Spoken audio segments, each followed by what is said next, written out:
Hello everyone, back to tuning into the second Autumn 2023 update from GavsWeatherVids. So here we go again, time to bring you more autumn data. This time we're doing spring to autumn data, following on from last week when of course we did May to autumn data. And I shall get on with your second Autumn 2023 update for you in a moment. Just to say back first, video say was our 6 a.m. UK weather forecast, and got a 10 to 14 day coming up for you as well later on today. So if you could please like, share and subscribe on all of today's videos, and we thank you so much everybody for doing that. Thank you so much to Richard for our second autumn updates gift. So we've not got one, we've got two autumn updates gifts for this season. So this is gift number 2. Let me know in the comments what you think, everybody. I'm sure we will be naming the little blackbird.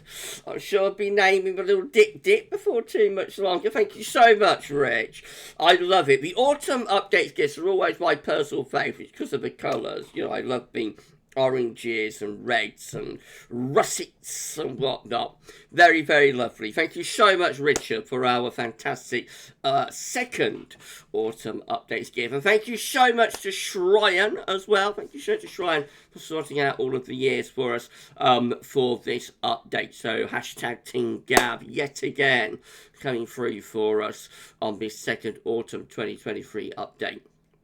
Thank you so much to Shrine Bruin and to Richard Shaw. Right, okay, let's crack on then, shall we? So, we're going to be looking at spring to autumn data. As I said, we're going to begin with the Central England temperature. So, the CT, of course, for spring 2023 looks like this, with March at 7.0, April 8.7, May at 12.5. That comes out at around 9.4 for the spring CT overall, which is actually a little bit above average. So for our first set of analogues, we're going to be looking at autumns following springs with a CT range of 9.2 to 9.6, placing autumn 2023 nicely in the middle of that range. So our first spring to autumn combination is going to be 1957. Here we go, with above average height sitting just out to west of the country. So a lot of dry weather during this particular autumn. There is low pressure up in across the northern part of Europe. It does have quite a wettish September, I think, but then there is a drier trend as the autumn continues. Then we've got the autumn of 1960. This is a very unsettled autumn, deep low pressure into the western north of Europe from off the Atlantic, so not much to say about that other than it does look like a very wet autumn. There is a bit of a blocking signal as well within the high latitudes. We've got the autumn of 1990 shown up next, so a long gap actually. Next time we have a CT range in the spring of 9.2 to 9.6. Is from 1960 to 1990. Goodness gracious. So the autumn of 1990 has an area of above average heights in the North Atlantic, below average heights over and to the east of the country. So again, quite an unsettled and coolish signal. A lot of instrument variability in the autumn of 1990. Quite an unsettled and near normal temperature. September, a mild, I think, quite a warm October, but a little bit unsettled. And then November is quite a lot cooler, but also a bit drier as well. Autumn 1993 is very interesting. This one is a cold autumn. The last time I had a really cold autumn was 1993. Of course, we did have quite a chilly autumn in 2008 and another one in 2010. But the last time we had what I would classify as a really cold autumn was actually a really long time ago, 1993. Out of all the seasons, I think autumn is the one that's probably most dramatically warm, to be honest, because it's so long now since we had a very cold autumn. So this one has a trough of low pressure to the south of the country, has blocking between Iceland and Scandinavia, so obviously you would imagine there's a lot of easterly winds going on, has a cold, wet September, especially so for southern and eastern parts of the country, has a drier but pretty chilly October, and then has really quite a cold November with frost and snow, a feature in November 1993. Put it all together, and you have quite a cold autumn there. And I'd say our last proper cold autumn from start to finish, really, in 1993. 1997 also followed a spring CT range of 9.2 to 9.6. This one with above average heights in the North Atlantic and down into UK. This is a pretty dry autumn, but also a lot milder. So September is dry, relatively warm. October is also very dry and quite warm. And then we get to like the last 10 days of October, it turns much colder. And we do get a cold snap like the last 10 days of October with some hard overnight frost, actually, and usually cold, frosty nights in the last week of the month. And then we go into a very different pattern for November, which is a warm but wet, very wet month, actually. And November 1997 brings an end to the dry spell that takes place through the middle of the 1990s. So there's a prolonged dry spell through the mid-90s. And November 1997 is like the first very wet month that brings that to an end. So again, quite a lot of intra-month variation in that particular autumn. We got 1998 as well. This was quite an unsettled autumn. Lots of low pressure in the Atlantic and across northern Europe as well. High pressure out in the Atlantic. September, quite warm again, but also a little bit changeable. October, very unsettled, Atlantic driven, quite a wet and stormy October in 1998. And then November, also quite mixed, but a little bit cooler at times as well. 2002 is our next autumn. This is quite a wet one. Also, again, with a below average heights to south of the country, high pressure blocking away to the north. The jet stream is pushed southwards as well. So this, again, has a very dry and warm September. There's lots of dry and warm Septembers through the late 1990s and into the 2000s. And this is another one of them. So September, dry and warm. You won't get that from that particular analogue. And then, of course, October and November are much, much wetter months. But also still relatively mild as well. It's quite a warm autumn. 2004 is our next autumn. Again, another warm and dry September. As I say, there were a lot of them in the late 90s and 2000s. And as far as October is concerned, that's a milder, wetter, or a wetter month, wetter, windy, about average temperature-wise. And then November is rather nondescript. Put it all together, you tend to get an area of above average heights out to west country. But remember, every month is very different in that particular autumn. 2008 is quite a cool autumn as well. Interesting that we've got 1993 and also 2008 showing up. So this one with high pressure in the middle of the Atlantic, like a mid-Atlantic ridge, and a trough of low pressure over and to the east of the country, so regularly bringing in the wind from like a northwesterly direction.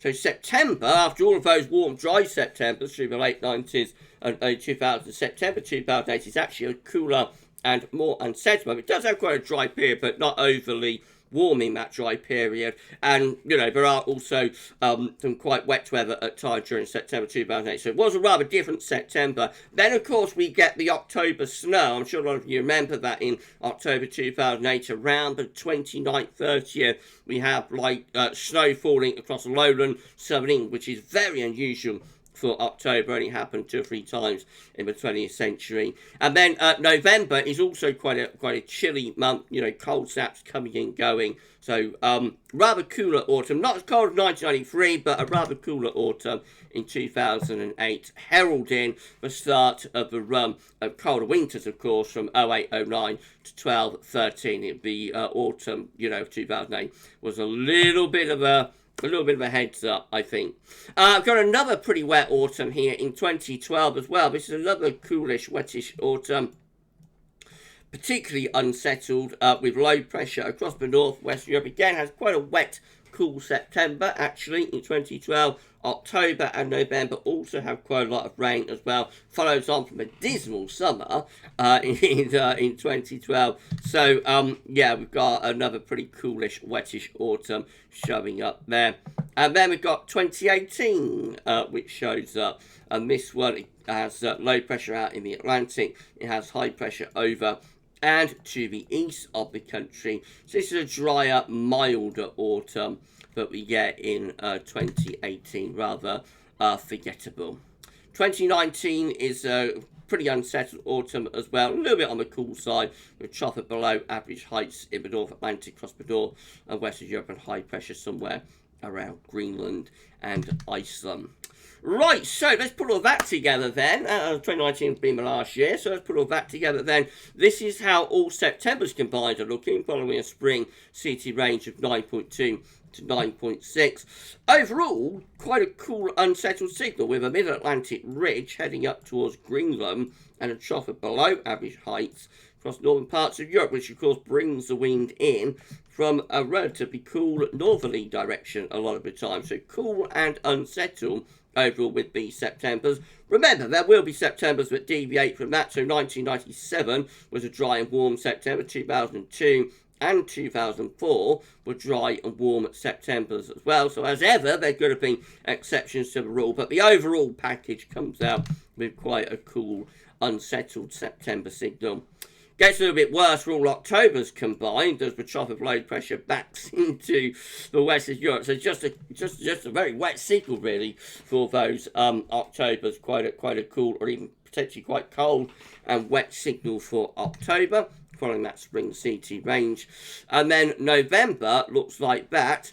All November's combined sends the low pressure southwards and sets up an area of high pressure on average, will be years at deviate of course, sets up an area of high pressure on average to the north. So probably a rather drier signal for those Novembers, but some of them could be quite cold. I mean, got 1993 in the mix, for example. There could be a signal there for a colder, more slightly drier, but rather colder signal potentially for the Novembers. Lastly, this is how all autumns combined look, following spring CT range of 9.2 to 9.6. So we tend to get high pressure centred around Iceland and Greenland, with a trough of low pressure covering most parts of Europe. So quite a cool and wet signal for those autumns. On average, again, there are autumns, of course, in the mix that will be deviating from that.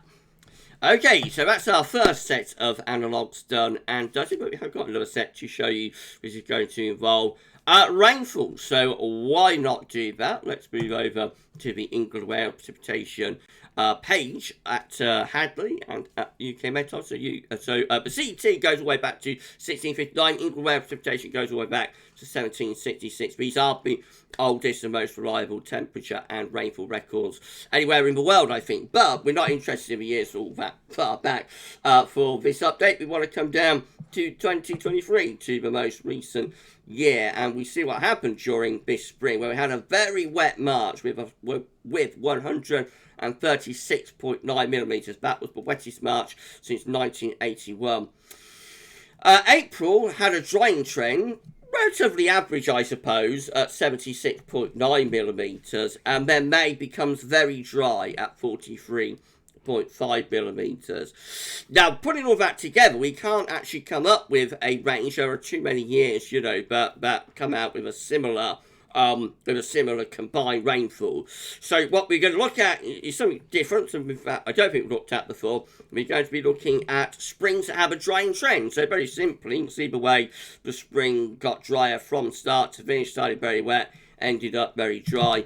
And so we're going to be looking at autumns following wet springs that dried out, if you like. They went to the drying out clinic, where I've got to go after too much magic water.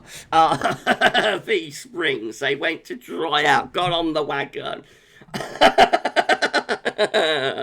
And I'm so sorry, everybody. So yeah, they started, sodden, they ended up very dry. The first one is 1963. So this is how autumn 1963 looks, following a wet first half of spring and a dry second half, or just drying out. Springs that dry out, springs that go to the Betty Ford clinic. So with this one, or the primary, with this one, we get low pressure in the North Atlantic into the north and west of Europe. Just looks generally quite a mild and unsettled autumn, that one in 1963, not much unusual. Then we've got 1975, so 1975 starts off unsettled in the spring and trends much drier as it goes along. Autumn 1975, also relatively dry. Does have a wet September, but October and November 75 are dry, with above average heights over and to the east of the country, all the low pressure being shoved away to our northwest. So quite a lot of dry weather in that autumn after a wetter September following the hot summer. We've got the autumn of 1989 as well, following a spring that has a drying trend. So this one with above average heights over the UK, Ireland, and much of Western Europe as well. So that's a relatively dry and warm spring. It has a very extended summer in 1989, kind of similar to 1959 in some ways. So the summer starts in the spring, gets going in May, and is still going in September and even into October as well in 1989. Not until sort of late October into November that we finally get into autumn proper. So very extended summer in 1989, reflected in that analogue, of course. Then we've got 2001. So this one, again, with the above average heights over and to the west of the country. That brings lots of dry weather with it as well. Lower pressure is out in the Atlantic, and winds are coming in from a northwesterly direction. So that's a very variable autumn as well. It has quite a coolish, rather showery September, and then we go into a very, very warm October. I think October 2001 is still the warmest on record. Quite a bit of rain in that month as well, so that's a warm, wet month. And then November 2001 is a drier but cooler month. Averaging it all out, that's how the analog comes out, but a lot of intra-month variation there. Now, missed out one analog, so I'm just going to pause the video and get that one analog up, and I'll be back in 1 second. Okay, we're back, and we've got 1991 here. I mislaid it. I mislaid 1991. So yes, 1991 does have quite an unsettled first half of the spring, and then has a drier second half of the spring. The autumn of 1991 looks like that overall, with below average heights across the North and West Europe, high pressure pulled out into the Atlantic. So quite interesting autumn. This one has very dry and relatively warm September until late on, and then it turns much cooler and stormier in like the last week or so, September 1991. But most of September 1991 actually is kind of like a summer month. And then we have quite a cold October, but I remember quite well, quite a coldish or cool October anyway. And then we go into November, and that's much more typical, rather mild and unsettled. So then we go on to 2001, which is looked at, and then on again to 2008. So here it comes again, 2008, showing up in both sets of analogues, with below average heights across the North West Europe, high pressure pulled out into the Atlantic. We spoke about that in the earlier section, so I don't really need to go over that again, but it is a cooler and more unsettled autumn. 2016 is a relatively dry autumn, with a high pressure away to our north and northeast, winds coming in from an easterly direction a lot of the time. Has a very easterly October, I think, in 2016. Very, very hot September weather as well. We've got to 34, even maybe 35 degrees in September 2016. Goodness gracious me, what a heat wave that was for so late in the year. Incredible furnace heat in September 2016. And then November, I think, is a lot wetter and much more typical. And then we've got 2018, that's back again. That appeared in the earlier set. It's back again with the below average heights to our west, the above average heights to our east. Relatively mild with that autumn. Right, so finally putting all Septembers combined, this is how they're coming out when we have a wet first half to spring and a dry second half, with the below average heights tend to be over to the north of the country, the above average heights to our south. Winds coming in from off the Atlantic a little bit like that. Most of the unsettled weather then tends to be in the north, although it is rather Atlantic-driven signal. Now, October, much more anti-cyclonic, so after perhaps quite an unsettled signal for September, the all Octobers combined comes out like that, and much more in way of high pressure, much drier signal for those Octobers. And often I would have thought quite warm as well, as the high pressure is like centred over to the east and south of the country, really. Mid-November has an anticyclonic signal also, but the high pressure tends to be more to our west and northwest in mid-Novembers, with lower pressure down towards Spain, Portugal. It could be cooler in the Novembers, with winds coming in from more of a northerly direction, be that northeasterly or northwesterly a lot of the time. It's a dry signal though. And overall, that's how all autumns combined are looking, following a wet first half to spring and a dry second half. We tend to get high pressure centred over the UK and also the North Atlantic into western parts of Europe. Low pressure, deep low pressure as well, towards Greenland and Iceland. So it is a relatively dry and mild signal for those autumns, albeit it's quite a small package of analogues, but nevertheless quite a strong signal to be relatively dry and warm with those autumns. Wow. And very contrasting to the first set, the CET set as well, which of course is not much more unsettled.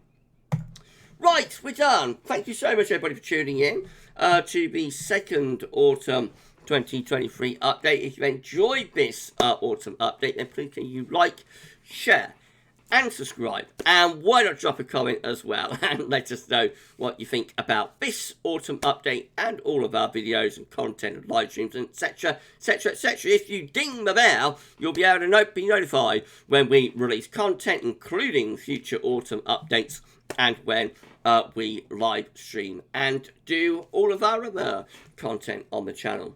Now, I'm going to tell you that there's no autumn update next week. So the autumn updates are taking a week's break. We have 2 in. We're taking a week off from the autumn updates next week. And we'll be bringing the autumn updates back for update number 3, therefore in 2 weeks' time. Next week, the reason there is an autumn update next week is that we are going to be releasing the GavsWeatherVids Winter 2023-24 NAO forecast, North Atlantic Oscillation forecast, and that will be as a premiere. We'll be premiering that next Sunday at 7 p.m. But because of that, there's not going to be an autumn update because we don't want too much long range in one day. So autumn updates back in a couple of weeks, and when I do the third autumn update, by the way, I will have the date for you when we will be releasing our autumn forecast as well. So dates to come when we bring the third autumn update to you in a couple of weeks' time. But I say no autumn update next week because it's a very exciting day with probably the biggest video of the year on the channel. The Winter 2023-24 NEA forecast will be released and will be premiered. So get your glad rags ready. I shall see you on the red carpet next Sunday. Thank you so to Richard for both of our autumn updates gifts. Thank you so much to Shrine Bruin sorting out all of the years for us as well. Thank you so much to Shrine Bruin. Thank you so much to Richard Trott. Thank you so much to all of you for watching and for this second autumn 2023 update. That's all now. And thanks for watching.